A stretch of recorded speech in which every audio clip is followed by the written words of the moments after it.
यश किसे प्राप्त होता है और अपयश किसे मिलता है, सोचिए, विचारिए।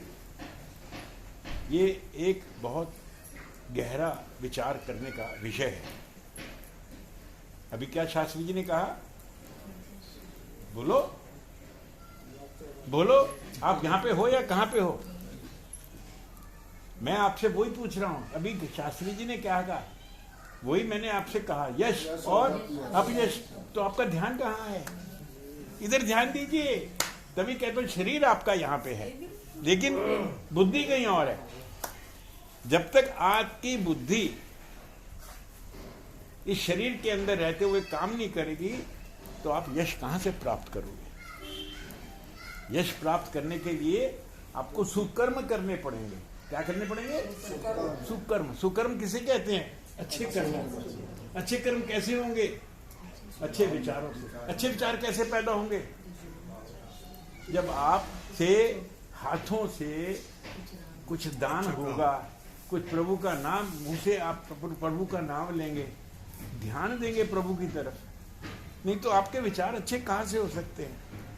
आप फिर वही उधेड़ बुन में रहेंगे। तो जब आपके विचार ही अच्छे नहीं होंगे, तो आपसे अच्छे कर्म कहां से हो? ये विचारने की बात। तो अगर आपको जीवन के अंदर सुख प्राप्त करना है, दुख नहीं, सुख प्राप्त करना है, तो उसके लिए क्या करना पड़ेगा हमको? अच्छे विचार, अच्छे कर्म, सुकर्म। नहीं तो हमें यश कहां से मिलेगा? अपयश ही अपयश मिलेगा। आज देखिए, अभी अलका जी का जन्मदिन है, उनकी सुपुत्री कहां से आई है? एकदम कितनी दूर से आई है बेचारी। और ये जो कर्म करके जा रही है, तो ये इसको यश मिलेगा या अपयश मिलेगा? यश मिलेगा। हैं? तो यहां से सोच लो, आप विचारो। अगर आप अच्छे कर्म करोगे, जिसने आपको पैदा किया है उसकी तरफ ध्यान रखोगे, ध्यान दोगे, उनके बारे में अच्छा सोचोगे कि वो हमें पैदा तो कर गए, अब हमारा क्या दायित्व है समाज की तरफ, अपने परिवार की तरफ। जब आप इस तरफ ध्यान देंगे, तो आपके अपने आप ये चक्षु जो है क्या खुल जाएंगे। आपसे बुरा कर्म नहीं होगा, आपको अपयश नहीं मिलेगा, यश ही यश मिलेगा। आज आप राम जी का नाम क्यों लेते हो? भगवान कृष्ण जी का नाम क्यों लेते हो? हैं? कंस का नाम क्यों नहीं लेते हो? रावण का नाम क्यों नहीं लेते हो? हैं? हिरण्यकश्यप का नाम लो ना। और कोई अपने औलाद का नाम रखता है कि रावण या हिरण्यकश्यप? यहाँ कोई कंस रखता है अपनी औलाद का नाम? कोई नहीं रखता ना। क्यों? उनको अपयश मिला। जब आपके अंदर विचार अच्छे होंगे, आपके कर्म अच्छे होंगे, तो आपने अपने बेटे का भी नाम, किसी का लक्ष्मण रखोगे, किसी का राम रखोगे, किसी का शत्रुघ्न रखोगे, अच्छे किसी का कृष्णा रखोगे, कन्हैया रखोगे। जब आपके अंदर विचार अच्छे होंगे, तो नेचुरली वो बात है, आपको यश मिलेगा।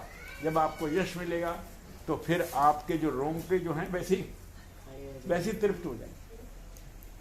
अच्छे कर्म करो, ध्यान करो कि प्रभु हमें हमेशा हमारे विचारों को अच्छा रखना, हमसे गलत कर्म ना हो जाए, हमें अपयश नहीं चाहिए। नित्य अच्छे कर्म करो, ध्यान करो उस प्रभु का। अगर उस प्रभु का ध्यान हमेशा रखोगे, हाँ, उसका शुक्राना करना सीख लो। हर पल उसका शुक्राना करना सीख लो। और जब तक आप उसका शुक्राना नहीं करोगे, आपको कभी भी तृप्ति नहीं आने वाली। रात को नींद भी अच्छी नहीं आएगी, ये भी बता दूं मैं आपको। जब आप रात को सोने वक्त आप कहोगे ना, हे माँ, हे शक्ति, मेरे को अच्छी नींद आ जाए, आप मांगो तो सही उससे, वो सब कुछ देती है। आपको कभी अपयश नहीं मिलेगा, यश ही यश मिलेगा। जब आप अपने साथ अच्छे व्यवहार करोगे, दूसरों को चेहरे पे मुस्कुराहट लाओगे। अरे जीना तो उसी का नाम है। हर पल क्यों मरना? हंस हंस के जीवन व्यतीत करो, है? हंस हंस के जीवन व्यतीत करो, सुख प्राप्त होगा। जब आप किसी को गाली गलौज करोगे, दुख दोगे, तो आपका नाम कहीं पैदा होने वाला नहीं है। हाँ, उसके चेहरे पे मुस्कुराहट ले आओ, भूखे को रोटी खिला दो, जिसके बेचारे के तन पे कपड़ा नहीं उसको कपड़ा पहना दो, फिर देखो आपको आनंद आने वाला। अपने आप ही आपकी आत्मा तृप्त हो जाती है। जब आपकी आत्मा तृप्त हो जाएगी, तो आपको आनंद क्यों नहीं आएगा? यही मैं चाहता हूं कि आप लोगों के अंदर ये विचार, जैसे भी शास्त्री जी ने कहा, यश अपयश, उसके बारे में आज रात को जरूर विचार करना कि यश किसको मिलता है और अपयश किसको मिलता है। जय माता दी। जय माता दी।